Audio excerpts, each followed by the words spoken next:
वर्णिवेशरमणीयदर्शनं मन्दहासरुचिरान्नाम्बुजं पूजितं सुरनरोत्तमैर्मुदा धर्मनन्दनमहं विचिन्तये।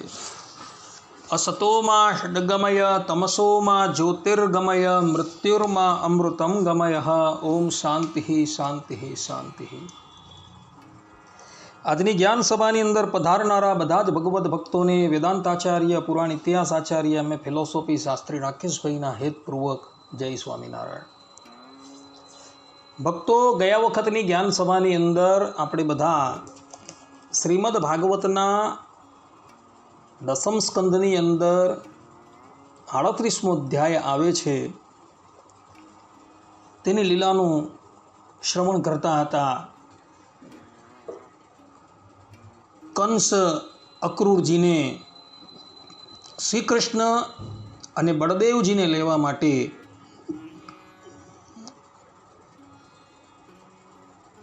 ગોકુલ મોકલે છે। અક્રૂરજી માર્ગની અંદર જતા જે મનોરથો કરે છે એ બધા જ મનોરથો ભગવાન શ્રી કૃષ્ણ એના પૂર્ણ કરે છે। સુખદેવજી મહારાજ કહે છે, કિમલભ્યમ ભગવતી પ્રસન્ને શ્રી નિકેતને તથાપિ તત્પરા રાજન નહીં વાંછંતી કિંચન। અર્થાત હે પરીક્ષિત, લક્ષ્મીના આશ્રય સ્થાન ભગવાન શ્રી કૃષ્ણ પ્રસન્ન થાય ત્યારે એવી કઈ વસ્તુ છે જે પ્રાપ્ત ન થઈ શકે, છતાં ભગવાનના પરમ પ્રેમી ભક્તો કોઈ પણ વસ્તુની કામના કરતા નથી। જે ભગવાનના એકાંતિક ભગવત ભક્તો છે તે લોકો ભગવાનની પાસે કોઈ પણ વસ્તુની ઈચ્છા કરતા નથી। અક્રૂરજી ભગવાનના એકાંતિક ભક્ત છે। એમણે મનની અંદર કેવલ ને કેવલ ભગવાન સંબંધિત ઈચ્છા રાખેલી હતી અને ભગવાને એની બધી જ ઈચ્છાઓ જે છે એ પૂર્ણ કરી। અક્રૂરજી વંદન ભક્તિના આચાર્ય છે। વંદન કેવી રીતના કરવા, દંડવત પ્રણામ કેવી રીતના કરવા એ પણ શાસ્ત્રોમાં બતલાવેલું છે। ભક્તો, સ્કંદ પુરાણની અંદર વૈષ્ણવ ખંડ 10મા અધ્યાયના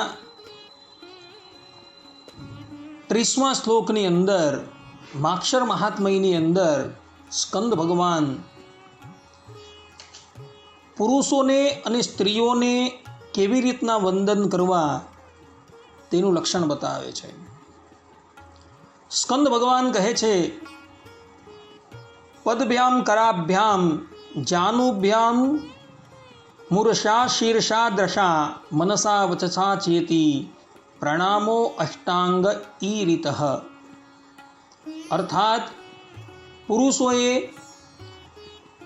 બંને હાથ, બંને પગ તથા ઘૂંટણ, છાતી, મસ્તક, દ્રષ્ટિ, મન તથા વાણી, આ 8 અંગોને નમ્ર ભાવે જે ભગવાનના ચરણ શરણમાં સમર્પણ કરવા તેને સાષ્ટાંગ પ્રણામ કહેવામાં આવે છે। સાષ્ટાંગ પ્રણામ કેવી રીતના કરવા, તો સ્કંદ ભગવાન જે પ્રમાણે કહે છે તે પ્રમાણે સાષ્ટાંગ પ્રણામ થવા જોઈએ। 2 હાથ, 2 પગ, 2 ઘૂંટણ, છાતી, મસ્તક, દ્રષ્ટિ, મન તથા વાણી, આ 8 અંગથી નમ્ર ભાવે જે ભગવાનના ચરણ શરણમાં પોતાને સમર્પિત કરી દેવા એને દંડવત પ્રણામ કહેવામાં આવે છે। કેટલાક લોકો દંડવત કરતા હોય છે ત્યારે તમે જોજો, પોતાનો પગ જે છે ને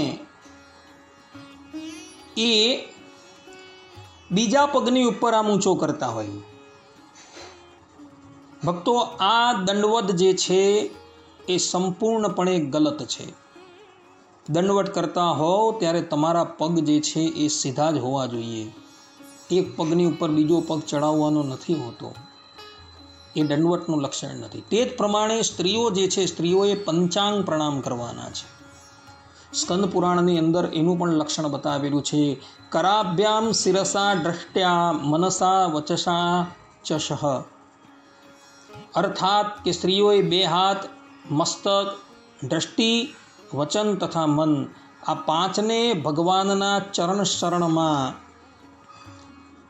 જે નમ્ર ભાવે અર્પણ કરવા તેને પંચાંગ પ્રણામ કહેવામાં આવે છે. બહેનોએ દંડવત પ્રણામ ક્યારેય પણ કરવાના નથી, કારણ કે શાસ્ત્રોની મર્યાદા નથી. ભાઈઓએ જ કેવલ દંડવત પ્રણામ કરવાના છે, બહેનોએ નથી કરવાના. એઓએ પંચાંગ પ્રણામ જે છે એ બેસીને કરવાના છે. આ પ્રમાણેનું લક્ષણ સ્કંદ પુરાણની અંદર બતલાવવામાં આવેલું છે. એ જ પ્રમાણે ભાઈઓએ તથા બહેનોએ દંડવત પ્રણામ કરવાના છે. ભક્તો, અક્રૂરજી વંદન ભક્તિના આચાર્ય છે. અક્રૂરજીને જેવા સાષ્ટાંગ પ્રણામ કરતા આવડે છે એવું કોઈને નથી આવડતું. યદ્યદ આચરતિ શ્રેષ્ઠ તત્તત એવ ઇતરે જનઃ. જેવું શ્રેષ્ઠ પુરુષ આચરણ કરી ગયા હોય તેવું જ આચરણ પછી કનિષ્ઠ પુરુષોએ કરવું જોઈએ. અક્રૂરજી જે પ્રમાણે મન, વાણી અને કાયથી ભગવાનના ચરણ શરણની અંદર પોતાને સમર્પિત કરી દે છે, એ જ પ્રમાણે આપણે પણ જ્યારે દંડવત પ્રણામ કરતા હોઈએ ત્યારે મનની અંદર એવો ભાવ રાખવાનો છે. આપણો ડાબો હાથ જે છે એ ભગવાનના ડાબા ચરણને સ્પર્શ કરે છે અને જમણો હાથ જે છે એ ભગવાનના જમણા ચરણને સ્પર્શ કરે છે. એ ભાવનાથી દંડવત કરવાના છે. દંડવત પણ ભક્તો બેકી સંખ્યાની અંદર કરવાના છે. એક દંડવત પ્રણામ નથી કરવાનો.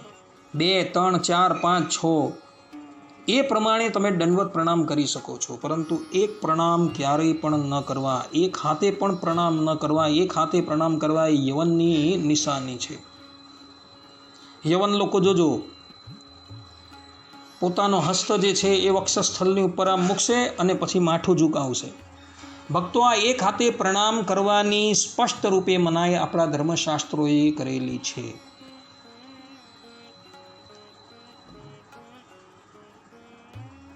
વરાહ પુરાણની અંદર ભગવાનની સેવાની અંદર જે 32 પ્રકારના અપરાધની વાત થયેલી છે, એમાંથી એક અપરાધ ભગવાનને એક હાથે પ્રણામ કરવો એ પણ એક અપરાધ છે. અને એનું પ્રાયશ્ચિત 1 દિવસ ઉપવાસ છે. માટે એક હાથે ક્યારેય પણ પ્રણામ ન કરવા. એક દંડવત પણ ક્યારેય ન કરવો. 2 છે, 3 છે, 4 છે, એવી રીતે દંડવત કરવાના છે. અને દંડવત કરતા હો ત્યારે ક્યારેય પણ એકબીજાની સાથે વાત નથી કરવાની. મન ભગવાનના ચરણારવિંદરની અંદર હોવું જોઈએ અને વાણી દ્વારા ભગવાનના ગુણગાનનું ગાન થવું જોઈએ. તો એ એક દંડવત જે છે એ તમને સંસારથી મુક્ત કરી શકે છે. માટે ભક્તો ખાસ ધ્યાન રાખજો. અક્રૂરજી નંદાલયની અંદર અત્યારે વિશ્રામ કરી રહ્યા છે. ભગવાન શ્રી કૃષ્ણ સાયંકાળનું ભોજન કર્યા પછી અક્રૂરજીની પાસે આવે છે અને અક્રૂરજીને કહે છે કે કાકાજી, આપ બહુ જ શુદ્ધ હૃદય છો. આપને રસ્તામાં કોઈ કષ્ટ તો થયું નથી ને? તમારું સ્વાગત છે. હું આપના માટે મંગલ કામના કરું છું. મથુરાના અમારા આત્મીય મિત્ર, કુટુંબીઓ તથા બીજા બધા સંબંધીઓ કુશળ અને સ્વસ્થ તો છે ને? અમારો નામ માત્રનો મામો કંસ તો આપણા કુલ માટે એક ભયંકર વ્યાધિરૂપ છે. જ્યાં સુધી તેની ચડતીના દિવસો છે ત્યાં સુધી અમે પોતાના કુટુંબીઓ અને તેમના બાલ બચ્ચાનો કુશલ મંગલ શું પૂછીએ? કાકાજી, અમારા માટે એ ઘણા જ દુઃખની વાત છે કે મારા જ કારણે મારા નિર્દોષ અને સદાચારી માતા પિતાને અનેક પ્રકારની યાતનાઓ સહેવી પડી. જાત જાતના દુઃખો વેઠવા પડ્યા. વધારે તો શું કહું, મારા જ કારણે હાથ કડી પહેરાવીને તેઓને બાંધીને તેમને જેલમાં નાખી દીધા અને મારા જ કારણે તેમના બાળકોને પણ મારી નાખ્યા. હું ઘણા દિવસથી ઈચ્છતો હતો કે તમારામાંથી કોઈને કોઈ મને મળે. ઘણા સૌભાગ્યની વાત છે કે આજે મારી તે અભિલાષા પૂરી થઈ. સૌમ્ય સ્વભાવવાળા કાકાજી, હવે તમે કૃપા કરીને જણાવો કે આપનું શુભ આગમન કયા કારણે થયું છે. ભગવાન શ્રી કૃષ્ણ ઉદ્ધવજીને પોતાના માતા પિતાના, પોતાના સંબંધીઓના સમાચાર પૂછે છે અને ત્યારબાદ અક્રૂરજીને કહે છે કે હે અક્રૂરજી, તમે શા માટે અહીં પધારેલા છો? ભગવાન શ્રી કૃષ્ણ સર્વજ્ઞ છે. યહ સર્વજ્ઞ સર્વવેદ, બધું જ જાણે છે. છતાં પણ નૃનાટ્ય કરતા થકા ઉદ્ધવજીને આવવાનું કારણ પૂછે છે. આ પ્રમાણે ભગવાન શ્રી કૃષ્ણે પૂછ્યું ત્યારે અક્રૂરજીએ શ્રી કૃષ્ણ અને સાથે રહેલા બલરામજીને કંસનો બધો જ સંદેશો સંભળાવી દીધો. અક્રૂરજીની વાત સાંભળી વિપક્ષી શત્રુઓનું દમન કરવાવાળા ભગવાન શ્રી કૃષ્ણ અને બલરામજી હસવા લાગ્યા અને ત્યાર પછી તેમણે તેમના પિતા નંદજીને કંસની આજ્ઞાની જાણ કરી. કંસની આજ્ઞા થતા નંદરાયજીએ ગોકુલની અંદર રહેલા બધા જ ગોવાળોને ભેગા કર્યા અને કહ્યું કે ભાઈ કાલે સવારે આપણે મથુરા જવાનું છે. કંસરાયે ધનુષ યજ્ઞની અંદર આપણે નિમંત્રણ પાઠવેલું છે, માટે આપણે એ યજ્ઞની અંદર જઈએ તો કંસરાયને ભેટ આપવા માટે તમારા ઘરની અંદર જે જે માખણ છે, દૂધ છે, ઘી છે, એ બધું ભેગું કરી દેવું. એ બધી જ વસ્તુ આપણે કંસને અર્પણ કરશું. સુખદેવજી મહારાજ કહે છે કે હે પરીક્ષિત, જ્યારે ગોપીઓએ સાંભળ્યું કે અમારા મનમોહન શ્યામ સુંદર અને ગૌર સુંદર બલરામજીને મથુરા લઈ જવા માટે અક્રૂરજી વ્રજમાં આવ્યા છે, ત્યારે તેમના હૃદયમાં ભારે સંતાપ થયો, તે વ્યાકુળ થઈ ગઈ. ગોપીઓને એ વાતની ખબર પડી ગઈ કે અમારા પ્રાણ પ્યારા શ્રી કૃષ્ણ હવે બ્રજ છોડીને જવાના છે ને હવે એ પાછા આવવાના નથી. એટલે એમના હૃદયની અંદર ભારે તાપ થઈ ગયો, એ આકુળ વ્યાકુળ થઈ ગઈ. વિચાર કરો કે જે ગોપીઓ એક ક્ષણ માટે પણ ભગવાનનો વિયોગ સહન કરવા માટે તૈયાર નથી, એ ગોપીઓ હવે વર્ષોના વર્ષો સુધી ભગવાનના વિયોગની અંદર રહેવાની છે. એ ભગવાનના વિયોગનો તાપ કેવી રીતના સહન કરે? પરંતુ ભક્તો, આની અંદર પણ એક લીલા જવાબદાર છે. વાત એવી હતી, બ્રહ્મવૈવર્ત પુરાણની અંદર આ કથા આવે છે,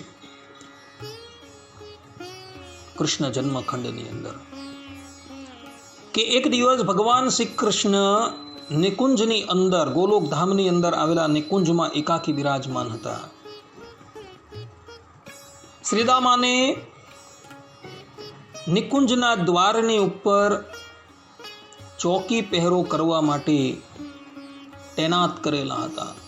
ને એવા જ સમયની અંદર માતા રાધાજી પોતાની કેટલીય સખીઓને લઈને ભગવાનને મળવા માટે આવે છે. ત્યારે શ્રીદામા જે છે એ માતાજીને રોકે છે, એટલે માતાજી ક્રોધાયમાન થઈ જાય છે અને એને શાપ આપે છે કે હું કોણ છું, તું જાણે છે? હું તારી માતા છું ને છતાં તું મને રોકે છે. જ્યાં હું તને શાપ આપું છું, તું અસુર થઈ જા.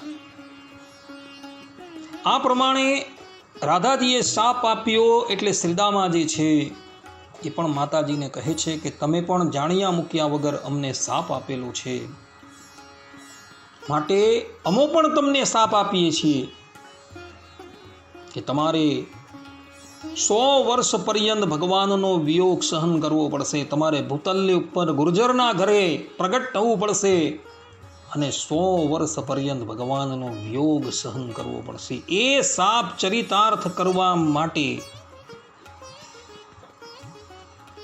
ભગવાન શ્રી કૃષ્ણ હવે ગોપીઓને છોડીને મથુરા જવા તૈયાર થયા છે.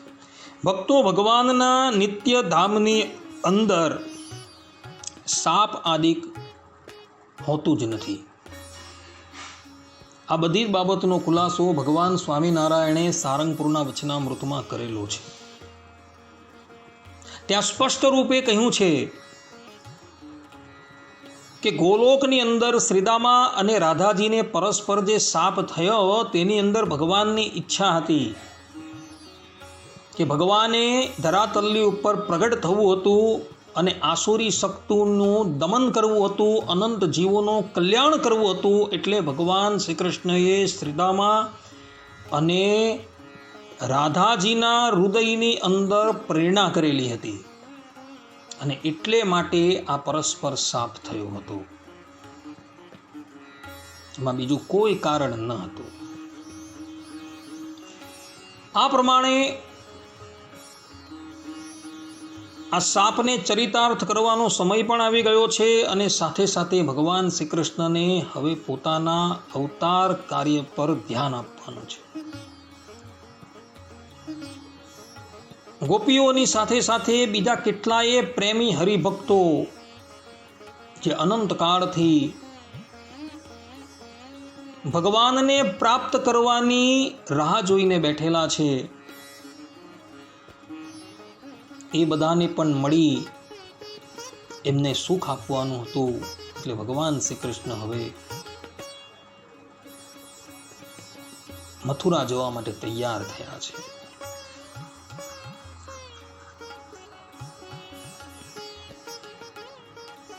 ભગવાન શ્રી કૃષ્ણ જે દિવસે મથુરા જવાના હતા એના આગલે દિવસે પોતાની માતા યશોદા એમને પ્રેમપૂર્વક ભોજન કરાવે છે. ભગવાન શ્રી કૃષ્ણ કહે છે કે માતા, હવે અંતિમ વખત અમને ભોજન કરાવી દો. માતા યશોદા કહે છે કે બેટા આવું શા માટે બોલે છે? ત્યારે ભગવાન શ્રી કૃષ્ણ કહે છે કે માતા, હવે મારે મારું અવતાર કાર્ય જે છે એ સિદ્ધ કરવાનું છે. અત્યાર લગીન તો હું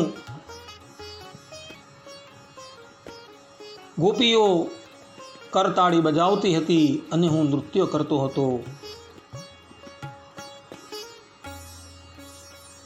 પરંતુ હવે મારે પાંચજાન્ય શંખ ફૂંકવાનો સમય આવી ગયો છે. હવે હું આ ધરાતલના રંગમંચની ઉપર બધાને નૃત્ય કરાવીશ.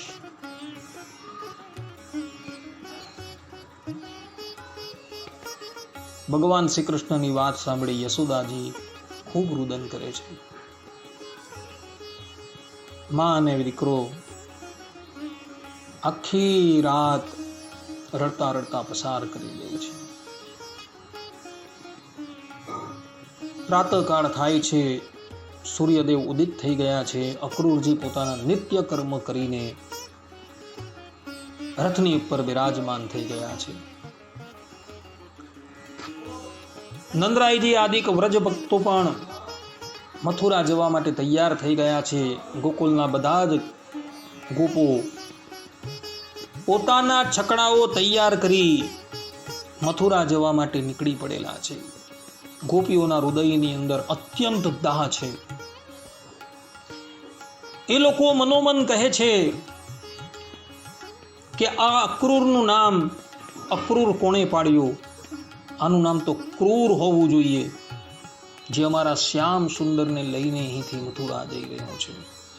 ઇતર પુરાણોમાં તો વર્ણન છે કે ગોપીઓ ક્રોધાયમાન થઈને અક્રૂરજીને તાડિત કરે છે, એને માર મારે છે. ઇતર પુરાણોની અંદર વર્ણન છે કે એને ખૂબ તાડિત કરે છે. પરંતુ જ્યારે ભગવાન શ્રી કૃષ્ણના નેત્રને સામું જુએ છે ત્યારે ગોપીઓને થાય છે કે ભગવાનની જવાની હવે ઈચ્છા છે, માટે આપણા પ્રિયતમ જેની અંદર રાજી એમાં આપણે પણ રાજી રહેવું જોઈએ. તત્સુખાય સુખિત્વમ. આ સિદ્ધાંત પ્રમાણે પોતાના પ્રિયતમને જે બાબતની અંદર સુખ હોય તે જ પ્રમાણે આપણે કરવું જોઈએ એમ નક્કી કરી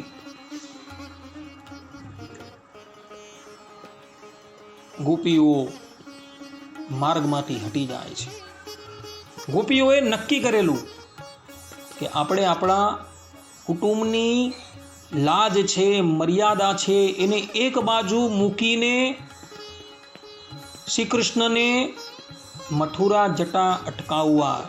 જો તો આપણે એમના રથની અગાડી સૂઈ જશું, આપણા પરથી ભલે એ રથ લઈ જાય, પરંતુ ભગવાન શ્રી કૃષ્ણના મુખની સામું જ્યારે જોયું ત્યારે ભગવાન શ્રી કૃષ્ણની ઈચ્છા એવી હતી કે મારે હવે મથુરા જવું છે. એટલે ગોપીઓ એક બાજુ હટી જાય છે.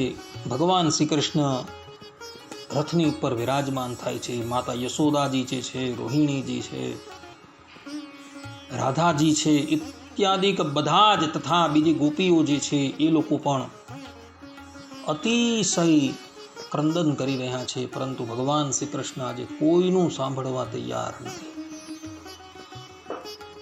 ભક્તો, ભગવાન આ ધરાતલ્લી ઉપર અવતાર ધારણ કરીને આવે છે ત્યારે એમનું લક્ષ્ય જે છે એ એકાંતિક ધર્મનું સ્થાપન કરવું એ જ હોય છે. પછી એ માર્ગની અંદર જે પણ કોઈક આવતા હોય એ બધાને હટાવીને ભગવાન પછી અગાડી નીકળી જાય છે. પછી ભગવાન કોઈનું સાંભળતા નથી.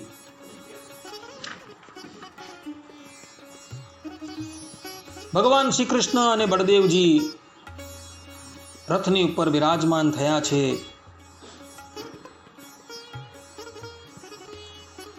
અક્રૂરજી વાયુના વેગે રથને હંકારે છે અને રથને હાંકતા હાંકતા તેઓ યમુનાજીના કિનારા પર પહોંચે છે.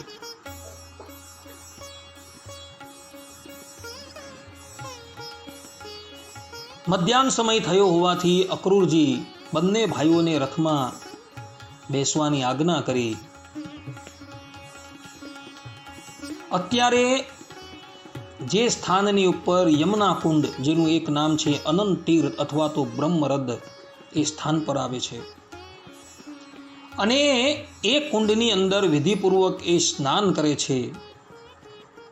અને કુંડની અંદર સ્નાન કર્યા બાદ તેઓ જલમાં ડૂબકી લગાવી ગાયત્રીનો જપ કરવા લાગે છે. તે વખતે જળની અંદર અક્રૂરજીએ જોયું કે શ્રી કૃષ્ણ અને બલરામ બંને ભાઈ સાથે બેઠેલા છે. અર્થાત અક્રૂરજીએ જોયું કે યમુનાના જળની અંદર શેષ શૈયાની ઉપર ભગવાન શ્રી કૃષ્ણ બિરાજમાન છે. એટલે અક્રૂરજીના મનમાં એવી શંકા થઈ કે હું શ્રી કૃષ્ણને અને બળદેવજીને બંનેને તો રથની અંદર બિરાજમાન કરીને આવેલો છું, પછી એ આ જલની અંદર કેવી રીતના આવી ગયા? અક્રૂરજી પોતાનું મસ્તક બહાર કાઢે છે અને જુએ છે તો રથની ઉપર પણ શ્રી કૃષ્ણ અને બળદેવજી બિરાજમાન છે. પુનઃ પાછા ડૂબકી મારે છે અને ડૂબકી મારીને જુએ છે તો શ્રી કૃષ્ણ અને બળદેવજી એ પુનઃ જલની અંદર દેખાય છે, વારંવાર ડૂબકી મારે છે અને વારંવાર જુએ છે, તો એને એ દ્રશ્ય દેખાય છે.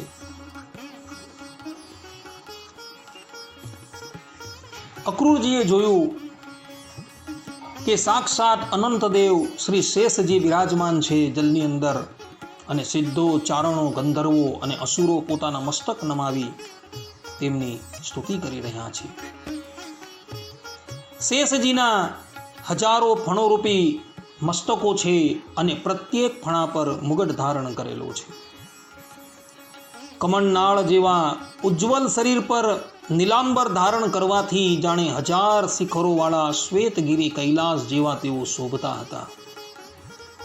અક્રૂરજીએ એ પણ જોયું કે શેષજીના ખોળામાં શ્યામ મેઘ દેવા ઘનશ્યામ બિરાજમાન છે. તેમને રેશમી પિતાંબર ધારણ કર્યું છે. ખૂબ જ શાંત ચતુર્ભુજ મૂર્તિ છે. કમલની પાંખડી જેવા લાલ રતુમડા નેત્ર છે. તેમનું મુખ ખૂબ જ મનોહર અને પ્રસન્નતાનું નિવાસ સ્થાન છે. તેમનું મધુર હાસ્ય અને સુંદર અવલોકન ચિત્તને ચોરી લે છે. ભ્રકુટી સુંદર અને નાસિકા સહેજ ઊંચી તથા અત્યંત સુઘડ છે. સુંદર કાન, કપોલ અને લાલ લાલ અધરોની જટા અનોખી જ છે. ભુજાઓ ઘૂંટણો સુધી લાંબી અને હૃષ્ટપુષ્ટ છે.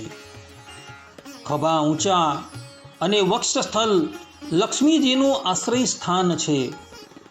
શંખ જેવો ઘાટીલો ભરાવદાર કંઠ પ્રદેશ, ઊંડી નાભી, 3 રેખાઓ યુક્ત પીપળાના પાન જેવું પાતળું મનોહર ઉદર છે. સ્થૂલ કટી પ્રદેશ અને નિતંબ હાથીની સૂંઢ જેવી સાથળો, સુંદર ઘૂંટણો અને પિંડીઓ છે. એડીના તાંધાનો ભાગ ઉપસેલો છે.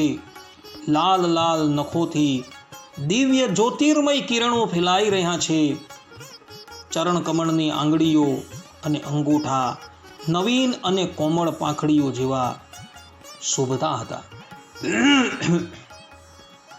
અત્યંત બહુમૂલ્ય મણીઓ જડેલો મુગટ, કળા, બાજુબંધ, મેખલા, હાર, નુપુર અને કુંદળો તથા યજ્ઞોપવીતથી ભગવાનનો દિવ્ય વિગ્રહ અલંકૃત હતો. એક હાથમાં પદ્મ શોભી રહ્યું હતું અને બાકીના 3 હાથોમાં શંખ, ચક્ર અને ગદા. વક્ષસ્થળ પર શ્રીવત્સનું ચિહ્ન, ગળામાં કૌસ્તુભમણી અને વનમાળા લટકી રહી હતી. નંદ, સુનંદ વગેરે પાર્ષદો પોતાના સ્વામી સનકાદી પરમ ઋષિઓ, પરબ્રહ્મ, બ્રહ્મા, મહાદેવ વગેરે દેવતાઓ, સર્વેશ્વર, મરીચી વગેરે 9 બ્રાહ્મણો, પ્રજાપતિ અને પ્રહલાદ, નારદ વગેરે ભગવાનના પરમ પ્રેમી ભક્તો તથા 8 વસુઓ પોતાના પરમ પ્રિયતમ ભગવાન સમજીને ભિન્ન ભિન્ન ભાવો અનુસાર નિર્દોષ વેદવાણીથી ભગવાનની સ્તુતિ કરી રહ્યા છે. સાથે જ લક્ષ્મી, પુષ્ટિ, સરસ્વતી, કાંતિ, કીર્તિ અને તુષ્ટિ અર્થાત ઐશ્વર્ય, બલ, જ્ઞાન, શ્રી, યશ અને વૈરાગ્ય, આ 6 ઐશ્વર્યયુક્ત શક્તિઓ, ઈલા સંધિની રૂપ પૃથ્વી શક્તિ, ઉર્જા લીલા શક્તિ, વિદ્યા અવિદ્યા જીવના મોક્ષ અને બંધનમાં કારણરૂપ બહિરંગ શક્તિ, આહલાદિની સંવિત અંતરંગા શક્તિ અને માયા વગેરે શક્તિઓ મૂર્તિમાન થઈને તેમની સેવા કરી રહી છે. ભગવાનની આ ઝાંખી નિરખીને અક્રૂરજીનું હૃદય પરમાનંદથી તરબોળ થઈ ગયું. તેમને પરમ ભક્તિની પ્રાપ્તિ થઈ ગઈ. આખું શરીર હર્ષથી રોમાંચિત થઈ ગયું. પ્રેમનો ઉભરો આવવાથી નેત્રોમાં આંસુ છલકાઈ ગયા. હવે અક્રૂરજીએ પોતાની હિંમત ભેગી કરી ભગવાનના ચરણોમાં મસ્તક મૂકીને પ્રણામ કર્યા અને તેઓ ત્યાર પછી હાથ જોડીને બહુ જ સાવધાનીથી ધીરે ધીરે ગદગદ કંઠે ભગવાનની સ્તુતિ કરવા લાગ્યા. ભક્તો, ભગવાન શ્રી કૃષ્ણએ એમના અવતાર કાળ દરમિયાન પોતાના સમસ્ત વૈભવ સાથે કોઈને દર્શન આપ્યા હોય તો એ કેવલ ને કેવલ અક્રૂરજીને આપેલા છે. અર્જુનજીને રણ મેદાનની અંદર ભગવાન શ્રી કૃષ્ણે વિરાટ સ્વરૂપ બતાવ્યું. એ પ્રલયનું સ્વરૂપ હતું. માતા યશોદાજીને મુખની અંદર સમસ્ત બ્રહ્માંડના દર્શન કરાવ્યા એ સ્થિતિનું સ્વરૂપ હતું. વેદાંત દેશિક આચાર્ય તત્વમુક્ત કલાપની અંદર આ બાબતનો ખુલાસો કરે છે. વેદાંત દેશિક આચાર્ય રામાનુજ સંપ્રદાયના થઈ ગયા અને કહેવાય છે કે રામાનુજાચાર્યજી પોતે જ સ્વયં વેદાંત દેશિક રૂપે પ્રગટ થયા હતા. કેટલાક લોકો એવું પણ કહે છે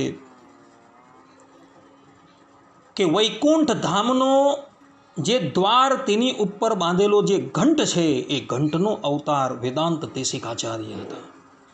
અને એમણે જે સાહિત્ય પ્રગટ કરેલું છે ને, શાયદ આવું સાહિત્ય જગતની અંદર કોઈ તત્વચિંતકે પ્રગટ નથી કરેલું. ને એ વેદાંત દેશિક આચાર્ય તત્વમુક્ત કલાપની અંદર આ બાબતનો ખુલાસો કરે છે કે અર્જુનજીને એમણે પ્રલયકાળનું સ્વરૂપ બતાવેલું હતું અને યશોદાજીને સ્થિતિકાળનું સ્વરૂપ બતાવેલું હતું. અને અક્રૂરજીને તો ભગવાન શ્રી કૃષ્ણએ પોતાના સમસ્ત વૈભવનો જ દર્શન કરાવી દીધું.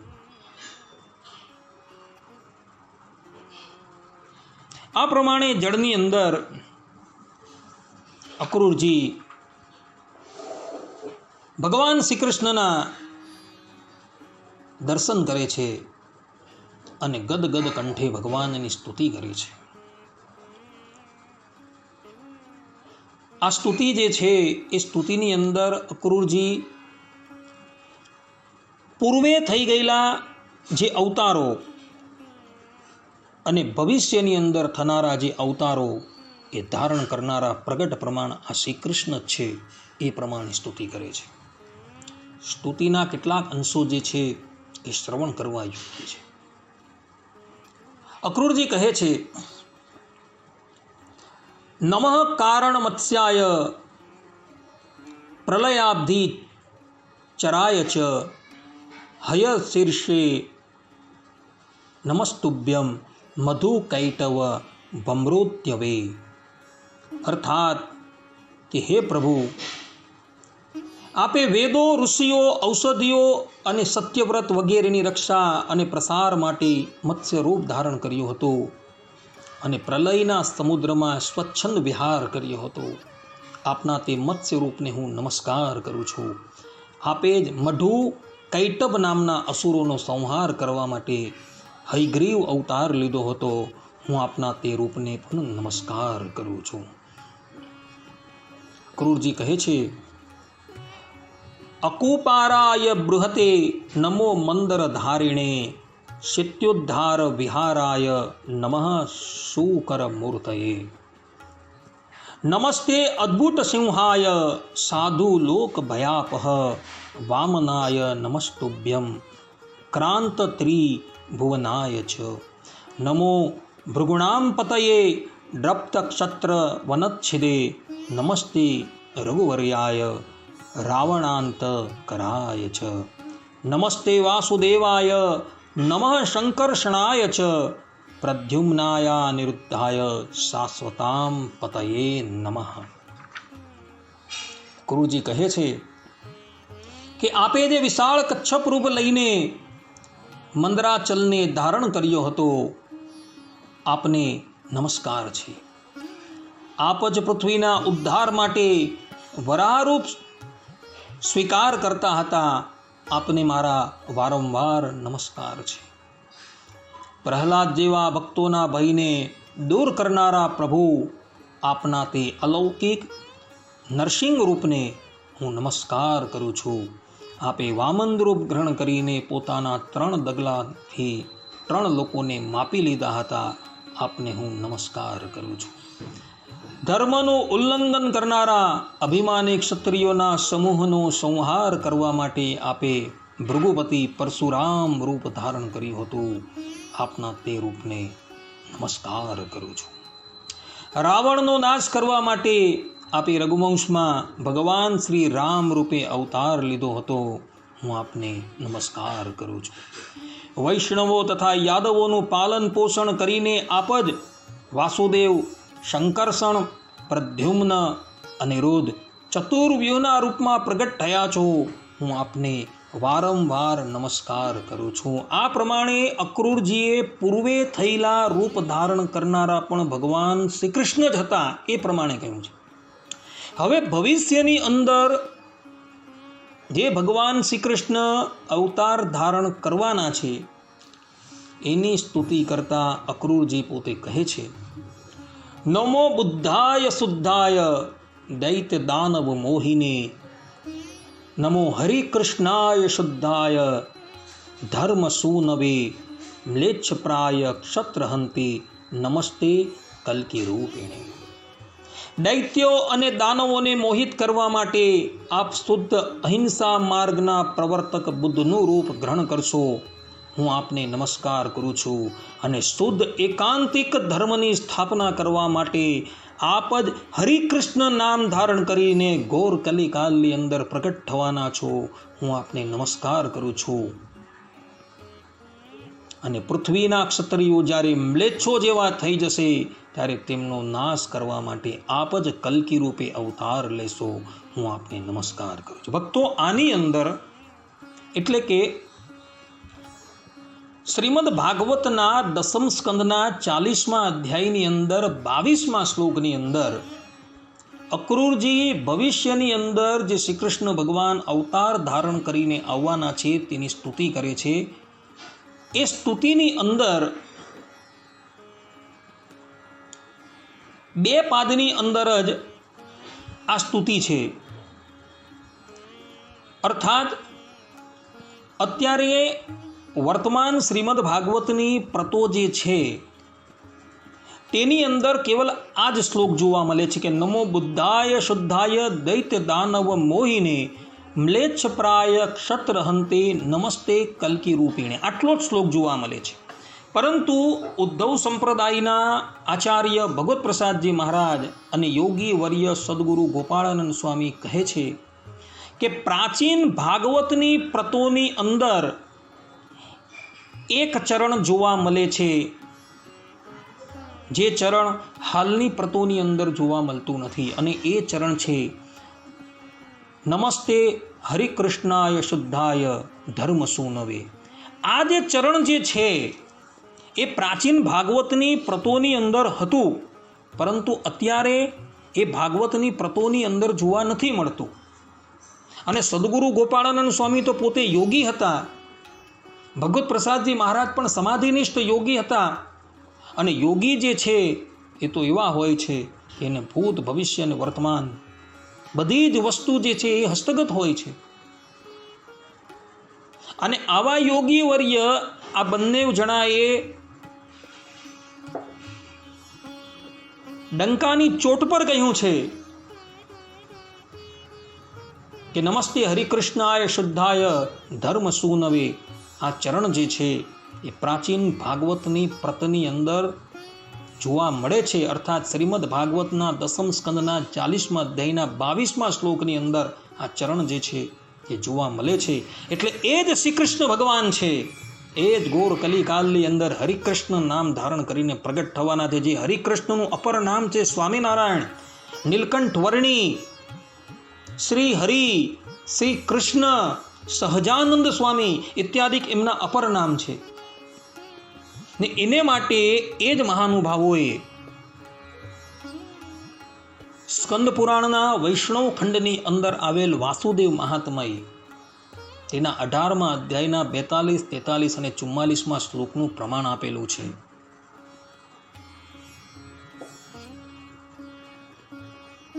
જે શ્લોકની અંદર મયા કૃષ્ણે ન હિતા, આ જે શ્લોક છે એના દ્વારા એ ગોલોક ધામના અધિપતિ શ્રી કૃષ્ણ ભગવાન બ્રહ્માજીને ભવિષ્યની અંદર ધરાતલની ઉપર પોતાના જે અવતારો થવાના છે તેનું વર્ણન કરે છે અને એની અંદર આ શ્લોક દ્વારા એ કહે છે કે હું જ ઘોર કલિકાલની અંદર દુર્વાસા ઋષિના શાપને નિમિત્ત બનાવી નારાયણ મુનિ નામ ધારણ કરીને પ્રગટ થવાનો છું. અને આ જે શ્લોક જે છે એ શ્લોક વર્તમાનની અંદર જે સ્કંદ પુરાણ છે એની બધી જ પ્રતોની અંદર જોવા મળે છે. સ્કંદ પુરાણની પ્રતો જે છે એ ભારતના વિભિન્ન સ્થાનોમાંથી છપાઈને પ્રસિદ્ધ થયેલી છે ને અત્યારે પણ એ સ્કંદ પુરાણ છપાય છે ને એની અંદર જે વૈષ્ણવ ખંડ આવેલો છે ને એની અંદર વાસુદેવ મહાત્મય આવેલું છે. તેના 18મા અધ્યાયના 42, 43 અને 44મા શ્લોકની અંદર આ વાત લખેલી છે ને એટલે જ માટે સદગુરુ ગોપાળાનંદ સ્વામી અને ભગવત પ્રસાદજી મહારાજ ડંકાની ચોટ પર કહે છે કે શ્રીમદ ભાગવતના 10મ સ્કંદના 40મા અધ્યાયના 22મા શ્લોકની અંદર નમસ્તે હરિકૃષ્ણાય ધર્મ સુનવે આ જે શ્લોક જે છે એનું આ ચરણ જે છે એ પ્રાચીન ભાગવતની પ્રતોની અંદર જોવા મળે છે. એટલે આ ચરણ દ્વારા એવું સિદ્ધ થાય છે કે એ જ દેવકી નંદન શ્રી કૃષ્ણ ભગવાન જે છે એ ઘોર કલિકાલની અંદર હરિકૃષ્ણ નામ ધારણ કરી નારાયણ મુનિ નામ ધારણ કરી પ્રગટ થયા હતા. ભગવાન સ્વામિનારાયણનું એક નામ નારાયણ મુનિ પણ છે ભક્તો. કારણ કે જ્યારે એમના ગુરુએ એમને ભાગવતી દીક્ષા આપી ત્યારે એમનું નામ નારાયણ મુનિ અને સહજાનંદ સ્વામી રાખેલું હતું. આ પ્રમાણે અક્રૂરજી ભગવાન શ્રી કૃષ્ણની સ્તુતિ કરે છે અને ભગવાન શ્રી કૃષ્ણ પોતાનું એ યમુના હ્રદની અંદર જે સ્વરૂપ હતું તેને અદ્રશ્ય કરી દે છે. ત્યારબાદ અક્રૂરજી પોતાના નિત્ય કર્મ કરીને પુનઃ યમુનાજીની બહાર આવે છે અને જ્યાં રથની ઉપર વિરાજમાન થવા જાય છે ત્યારે ભગવાન શ્રી કૃષ્ણ અક્રૂરજીને પૂછે છે કે કાકાજી, તમે શું પૃથ્વી, આકાશ અથવા જલમાં કોઈ અદ્ભુત વસ્તુ જોઈ? કેમ કે તમારું મુખ જોતા અમને એવું લાગે છે. ત્યારે અક્રૂરજી કહે છે કે પ્રભુ, પૃથ્વી, આકાશ તથા જલમાં અને સંપૂર્ણ સંસારમાં જેટલા પણ અદ્ભુત પદાર્થ છે એ બધા આપમાં જ છે. કેમ કે આપ વિશ્વરૂપ છો. ત્યારે હું આપને જ જોઈ રહ્યો છું ત્યારે એવી કઈ અદ્ભુત વસ્તુ જોવાની બાકી રહી જાય જે મેં ન જોઈ હોય. ભગવાન જેટલી પણ અદ્ભુત વસ્તુઓ છે તે પૃથ્વીમાં હોય અથવા જલમાં હોય કે આકાશમાં હોય તે બધી જેમાં છે તે જ આપને હું જોઈ રહ્યો છું. આપના વિના બીજે કોઈ સ્થળે કંઈ આશ્ચર્ય છે જ નહીં. એમ કહી ગાંધીનીના પુત્ર અક્રૂરજીએ રથ હાંક્યો અને ભગવાન શ્રી કૃષ્ણ તથા બલરામજીને લઈને સાયંકાળે તેઓ મથુરાપુરી જઈ પહોંચ્યા. હવે મથુરાપુરીની અંદર ભગવાન શ્રી કૃષ્ણ જે લીલાઓ કરશે એ બધી જ લીલાઓ આપણે હવે પછીના પ્રવચનની અંદર શ્રવણ કરીશું. ત્યાં લગીન બધા જ ભગવદ્ ભક્તોને હેતપૂર્વક જય સ્વામિનારાયણ. સર્વે સંતો નિરામયઃ, સર્વે સુખીનો ભવંતુ, સર્વે ભદ્રાણી પશ્યંતુ, મા કશ્ચિત દુઃખ ભાગ ભવેત અસ્તુ. જય સ્વામિનારાયણ.